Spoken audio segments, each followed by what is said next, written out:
So do you think that there could be one equation that could make everything in your life a little bit better, including your online course business?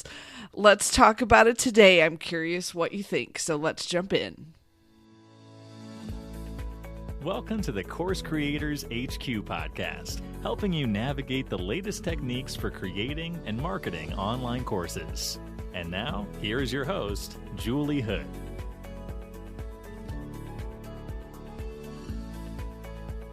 So we're getting ready to celebrate the 100th episode of this podcast. Be sure to catch next week's episode when I'm sharing a very special giveaway and how you can enter to win a big prize package that I'm pulling together. So I hope you can catch us for episode 100. So today's episode, though, is a little bit different. It's more of a mindset episode, and I felt like the timing was just right for this, that maybe you're in a place where it could be helpful for you too. We just finished running the 5-day challenge and launched the 24-hour Course Creator daily group coaching program. And I'll tell you what, I'm tired. It has been a long couple months of launching, and I can tell that I need to recharge a bit before I hit that full and ugly burnout stage. So I'm taking the next couple weeks to do only the things that are absolutely required. So this podcast, I do an episode every week, my email newsletter, working with my consulting clients and my coaching students, those things are all absolute have-tos. But then everything else is on hold for this week or two. At the end of this episode, I'll share a little bit more about what else I'm doing during these next couple weeks. But before we get to that, let's talk about this equation that you can use to build your online course business. So I came across it several years ago in an article called The Equation That Will Make You Better at Everything by Brad Stulberg. So talk about a clickbait title. I mean, I had to click on this one and read, because anything that could make me better at everything, surely there would be a golden nugget or something I could use there. So I had to know what it was. So what exactly is this secret formula? And his equation is called stress plus rest equals growth. So let me repeat that. Stress plus rest equals growth. And we'll talk about some of the different pieces of it in this episode today. It came from his book that was published in 2017 called Peak Performance. And I'll link to both the article and the book in the show notes in case you're interested in reading more or getting a copy of the book. So let's dig a little bit deeper into what this formula can mean for your online course business. So first of all, stress. It's a little bit of a word that has a lot of negative connotation. So kind of take the negative part of it away and just consider it the level of effort that you're putting in, the work that you're doing, not so much stress in the sense of, oh my gosh, I'm so stressed I can't function. Let's think of it as changing, creating things. So maybe it's the stress of creating your course or of launching, or maybe you're trying out a new marketing idea or technique, or maybe you have a new coach or hiring a new teammate. It's all those things that you're doing differently that is creating changes in your business. And the goal, obviously, is you want to add, whether it's adding more revenue, adding more people to your email list, like you're making changes and trying things in order to expand. So if you don't do enough of these activities, you don't try enough new things, you don't get out there and expand, your business obviously won't grow, and it may even start headed in the opposite direction. So it reminds me a little bit of the quote that's often attributed to Albert Einstein. I don't know if that's true or not, but I do like the quote that is, insanity is doing the same thing over and over again, and expecting different results. So when we're working on our businesses and we're trying to find new students, get new revenue streams, build something, we have to be trying out more and more things. So if you want to change the results that you're getting, you have to create some of this stress and this change while you're trying out and trying different things and doing to get different results. And the challenge really for you as the owner of the business is to find the right kinds of change, the right kinds of stress, if you would. And if you have too much stress, then you hit a really, really bad patch of burnout, which we'll talk about in a little bit.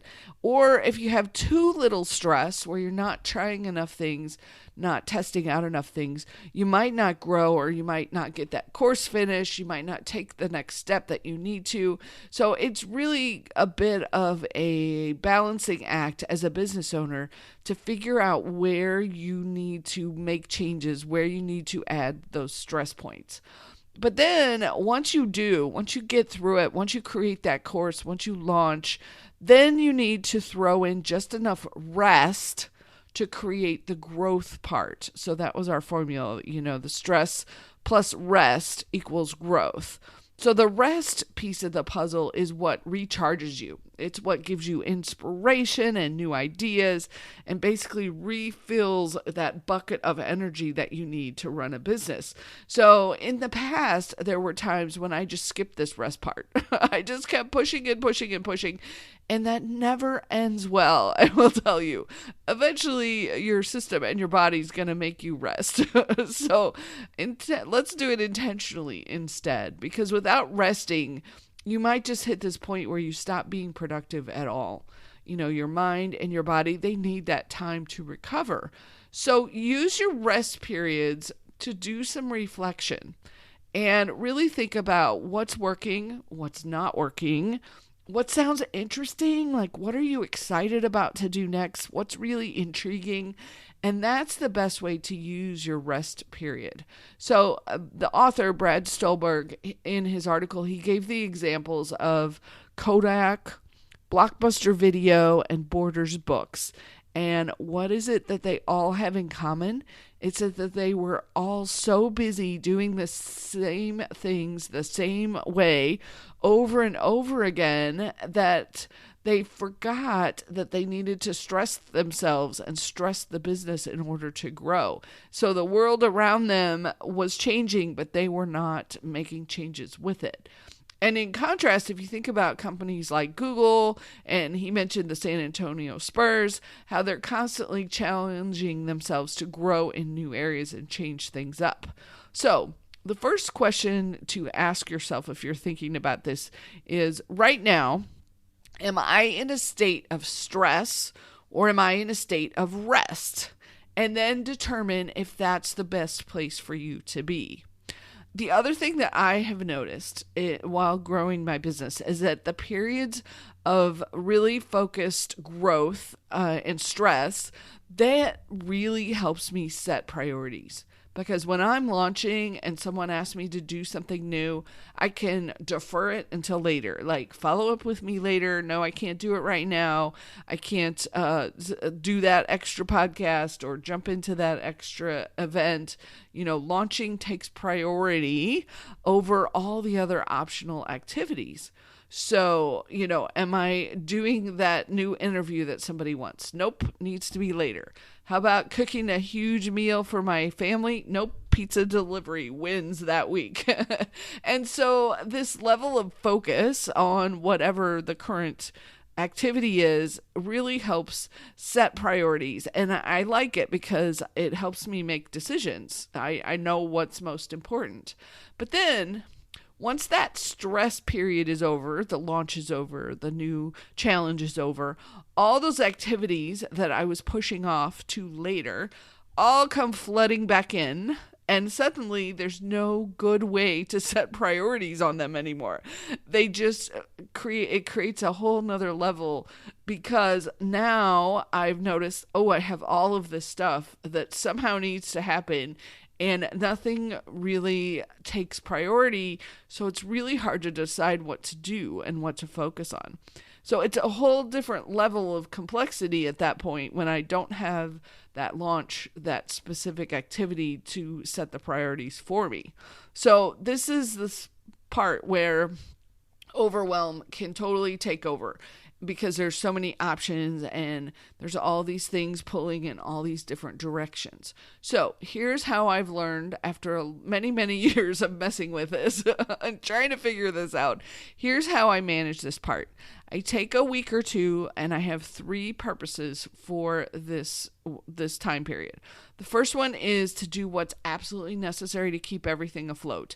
That's that list I gave you earlier about doing the podcast, doing my emails, supporting my students and my clients. That has to happen during these few weeks. Number 2 is I use the week to capture all of the extra things. So we're making a big long list of all of these things that I've been pushing off. Probably would have been better if I had written them down as they came up in the other period. And some of them I did, but I don't have yet one big list. So I'm using these 2 weeks to get this big list of, okay, what all is on my to-dos as either potential projects or as things that have to happen in the next few months.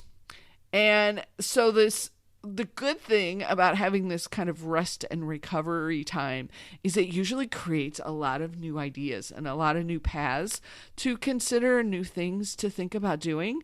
So then I just need to sort it out. So that's the third purpose, is to figure out, okay, what's the timing on which of these things am I actually going to do, which ones are not going to happen, and which ones am I excited about, and what's the timeline for all the things that I've pushed off and that now need to be taken care of. So,